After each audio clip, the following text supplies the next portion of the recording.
안녕하세요. 이스라엘 최연아 선교사입니다.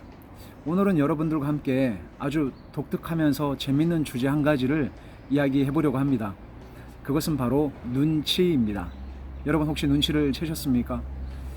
여러분들이 예전에 속했던 공동체 혹은 어떤 직장 상사하고의 그런 관계, 리더십 혹은 권위자들, 선생님들, 학부모님 그리고 여러 친구들과의 그런 관계 가운데 이런 눈치라고 하는 단어를 한 번쯤은 들어보셨을 겁니다. 예를 들면 왜 이렇게 눈치가 없니? 눈치를 채야지. 혹은 눈치 있게 말하고 행동을 해야 사회생활도 잘 할 수 있고 그리고 직장 상사로부터 인정도 받고 그리고 승진도 할 수 있는 거야. 사람이 눈치가 있어야 돼. 이런 말을 아마 한 번쯤은 들어보셨을 겁니다. 여러분이 눈치라고 하는 단어를 영어로 바꿀 수가 있을까요? 이것은 아주 독특한 표현이자 한국 사람들이 갖는 아주 고유한 삶의 스타일이라고 할 수 있습니다. 바꿀 수 있는 영어 단어가 없습니다. 저는 지금 이스라엘 하이파 지역에 있는데요. 제가 최근에 유대인 가정을 신방을 했습니다. 거기서 복음을 전하고 교제를 하고 있었는데 마침 그때 텔레비전에서 우파 진영과 좌파 진영의 패널들이 나와서 서로 열띠게 토론하는 것을 보게 되었습니다. 왜냐하면 지금 현재 이스라엘은 네타냐후 총리가 제출한 사법개혁안으로 인해서 정치적으로 무척 혼란스러운 시기를 2개월 넘게 보내고 있습니다. 그러니까 우파 진영과 좌파 진영에 속한 패널들 4사람씩 나와서 치열하게 토론을 하고 있었는데 아마 여러분들이 그 토론하는 모습을 보시게 되면 아마 깜짝 놀라실 겁니다. 왜냐하면 이것은 토론이 아니고 말싸움 같아 보입니다. 제가 처음에 이스라엘에 와서 그 텔레비전에 나오는 TV 토론을 보면서 무척 충격을 받았습니다. 아니 이게 어떻게 토론일 수 있을까? 자신의 생각을 이야기를 하다가 상대방이 설득이 안 되면 목소리를 높이고 나중에는 고함도 치고 손짓, 몸짓, 목소리 톤도 올라가면서 얼굴이 상기될 정도로 책상을 치기도 하고 손가락질도 하고 그러면서 자신이 믿고 있는 바를 거침없이 직설적으로 이야기를 하는 것이 이스라엘의 문화입니다. 다르게 말씀드리면 상대방의 눈치를 전혀 보지 않고 자기가 하고 싶은 말을 거침없이 쏟아내고 다이렉트로 이야기하는 것이 이스라엘의 문화라고 할 수가 있습니다. 한마디로 상대방의 눈치를 거의 안 봅니다. 제가 예전에 예루살렘에서 수업이 있었습니다. 그때 저희들에게 가르치셨던 교수님이 외국분이셨어요. 근데 그분이 오셔가지고 여러 가지 이야기를 하신 이후에 어떤 주제에 대해서 서로 소그룹별로 이렇게 나누어서 이야기를 하고 그 주제에 대해서 발표하라고 하셨습니다.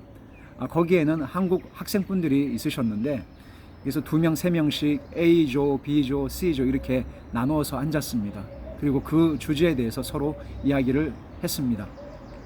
한 10분, 15분 뒤에 교수님께서 그러면 이 주제에 대해서 먼저 발표할 사람 일어나서 이야기를 하라고 하셨어요. 근데 저희들은 서로의 얼굴을 쳐다보기 시작했습니다. 그랬더니 그 교수님께서 영어와 한국말을 섞어서 이렇게 저희들에게 말씀을 하셨습니다. This is 눈치, this is 눈치 이렇게 말씀을 하시는 거예요. 이거 눈치 보는 거지? 이게 눈치구나 이렇게 말씀을 하시는 거예요. 거기에 앉아있던 저희 모두는 뻥 터졌습니다. 민망하기도 하고 황당하기도 하고 재밌기도 하고 그래서 서로 막 웃었는데 그 교수님께서 한국 학생들을 가르치시면서 몇 가지의 한국 단어, 한국말을 하실 수 있었는데 안녕하세요, 감사합니다, 그리고 빨리빨리, 그 다음에 눈치라고 하는 단어였습니다.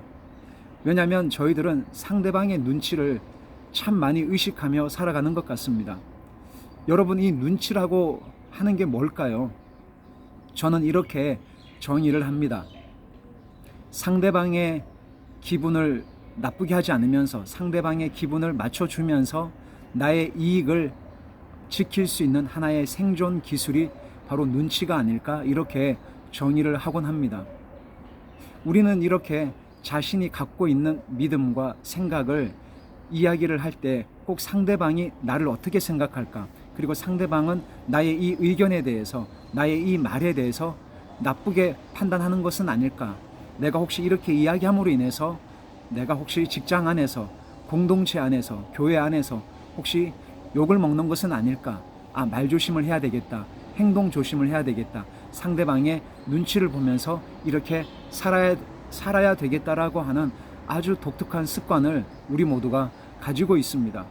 웨스턴들이나 다른 사람들은 이러한 눈치 문화를 이해하는 데 굉장히 어려움이 있습니다. 사랑하는 여러분, 우리는 이렇게 사람들이 나를 어떻게 생각하고 나를 어떻게 평가하고 나의 사역에 대해서, 나의 인격에 대해서, 나의 말에 대해서 우리는 이렇게 민감하게 늘 의식하면서 살아갈 때가 있습니다.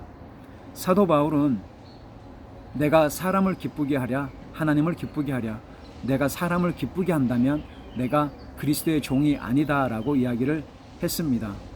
사람의 눈치를 보는 것 이상으로 저와 여러분들은 하나님의 눈치를 봤으면 좋겠습니다. 하나님께서 나에 대해서 뭐라고 말씀하시는지, 우리 가정에 대해서 뭐라고 말씀하시는지, 그리고 나의 삶에 있어서 하나님의 인도를 받고 성령의 이끌림 속에 살아가는 저와 여러분의 삶이 되었으면 좋겠습니다.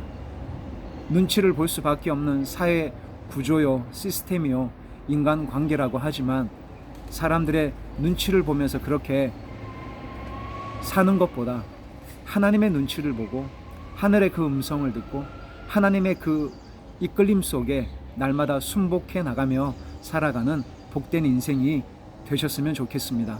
여러분 감사합니다. 다음 시간에 또 뵙겠습니다.